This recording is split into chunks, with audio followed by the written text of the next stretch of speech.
মাছরাঙা টেলিভিশনে প্রচারিত একটি সংবাদের কারণে সহজ হয়ে গেল প্রবাসীদের ভোটার হওয়ার সুযোগ। গত 25শে জানুয়ারি মাছরাঙা টেলিভিশনে প্রচারিত সংবাদ দেখেন নির্বাচন কমিশনের কর্মকর্তারা। তারপর প্রবাসীদের দাবি মেনে নাগরিকত্ব সনদ, চেয়ারম্যানের সনদ, শিক্ষাগত সনদ, সেবা বিলের কপি, চৌকিদারি রসিদ, জমি কেনার রসিদ এমন সব প্রমাণপত্র বাদ দিয়ে শুধু পাসপোর্ট আর জন্ম নিবন্ধন সনদেই ভোটার তালিকাভুক্তির সিদ্ধান্ত নিয়েছে কমিশন। নিয়াজ মোর্শেদের রিপোর্টে বিস্তারিত। প্রবাসী বাংলাদেশিরা দেশে ফিরে ভোটার তালিকায় নিজেদের নাম অন্তর্ভুক্ত করতে গিয়ে হয়রানির মুখে পড়েন। নানান ধরনের কাগজ জোগাড় করতে গিয়ে কারো কারো ছুটির সময় শেষ হয়ে যায়। এই অবস্থার অবসান চান প্রবাসীরা। সামনের মাসে 3 তারিখে আমার ফ্লাইট, এখন এর মধ্যে এটা শেষ করে যাইতে হবে, তা নাহলে আমার ওই খাজনার পেপার বন্ধ হয়ে আছে। আমি প্রায় 3 মাস যাবত এটা ভিসা করতেছি। মানে কি কি কাগজ? এই তো নাগরিক সনদ নিয়ে আসেন, এটা নিয়ে আসেন, সেটা নিয়ে আসেন, কারেন্ট বিল নিয়ে আসেন, এইটা করেন, স্যারের কাছে যান, আরেক স্যারের কাছে যান। আমি অলরেডি বাংলাদেশি, আমার পাসপোর্ট আছে, পাসপোর্ট হোল্ডার, আমি অলরেডি 15 বছর যাবত প্রবাসে আসছি। এত কিছু তো প্রয়োজন মনে করি না। এনআইডি পেতে প্রবাসীদের হয়রানি শেষ হবে কবে? গত 25শে জানুয়ারি মাছরাঙা টেলিভিশনে এই সংবাদ প্রচার হয়।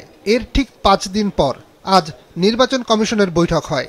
সেখান থেকেই এলো সুখবর। পাসপোর্ট এবং জন্ম নিবন্ধনের উপর মূলত ভিত্তি করে বাকিগুলোকে ঐচ্ছিক হিসাবে রেখে করা যায় কিনা সেটা নিয়ে আমরা ভাবছি এবং এটা প্রাথমিকভাবে সিদ্ধান্ত নিয়েছি।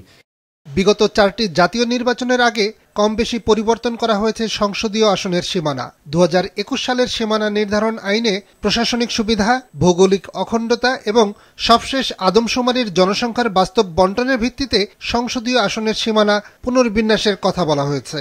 নতুন কমিশন এই আইন পরিবর্তন করে আবারও সীমানা পুনর্নির্ধারণের সিদ্ধান্ত নিয়েছে। একটা বিগ নাম্বার পুরনো কনস্টিটিউয়েন্সি ফেরত চাচ্ছে, তাহলে আমাদেরকে যেটা করতে হবে, আমাদের জিওগ্রাফিও দেখতে হবে, আমাদের ডেমোগ্রাফিও দেখতে হবে, আমাদের অ্যাডমিনিস্ট্রেটিভ বাউন্ডারিও দেখতে হবে। আমরা এই 3টি বিষয়কে সন্নিবেশ করেই এই প্রভিশনটা করার জন্য সাজেস্ট করছি। আগারগাঁওয়ের নির্বাচন ভবনে সিইসির সভাপতিত্বে 4 কমিশনার সহ সচিবালয়ের ঊর্ধ্বতন কর্মকর্তারা সকালে বৈঠকে বসেন। পরে নির্বাচন কমিশনার জানান, প্রবাসীরা বিদেশে বসে কিভাবে ভোট দিবে সেই ফয়সালা হয়নি। 3টি সম্ভাব্য পদ্ধতি আমাদের সামনে আছে। একটি বর্তমানে যেটা আছে পোস্টাল ব্যালট, দ্বিতীয় প্রক্সি ভোটিং, যে আসলে এই ব্যাপারটা এত সহজ নয়, অনেক দেশ এটা ইন্ট্রোডিউস করে আবার ব্যাকট্র্যাক করেছে। আর থার্ড অপশন হচ্ছে ডিজিটাল বা অনলাইনে ভোট দেওয়ার ব্যবস্থা। তো আমরা যেটা সিদ্ধান্ত নিয়েছি যে আমরা প্রথম 2টাকে ম্যাচিউর করব। নির্বাচন ব্যবস্থা সংস্কার কমিশন যেসব প্রস্তাব দিয়েছে সে সম্পর্কে কমিশনের কিছু পর্যবেক্ষণ রয়েছে বলে জানান সাবেক এই সেনা কর্মকর্তা। তিনি জানান, বিষয়গুলো লিখিতভাবে সরকারের কাছে পাঠানো হবে। সংস্কার কমিশনের এই সুপারিশগুলোর উপর ভিত্তি করে কি সিদ্ধান্ত আসে আমাদেরকে সেই পর্যন্ত ওয়েট করতেই হচ্ছে।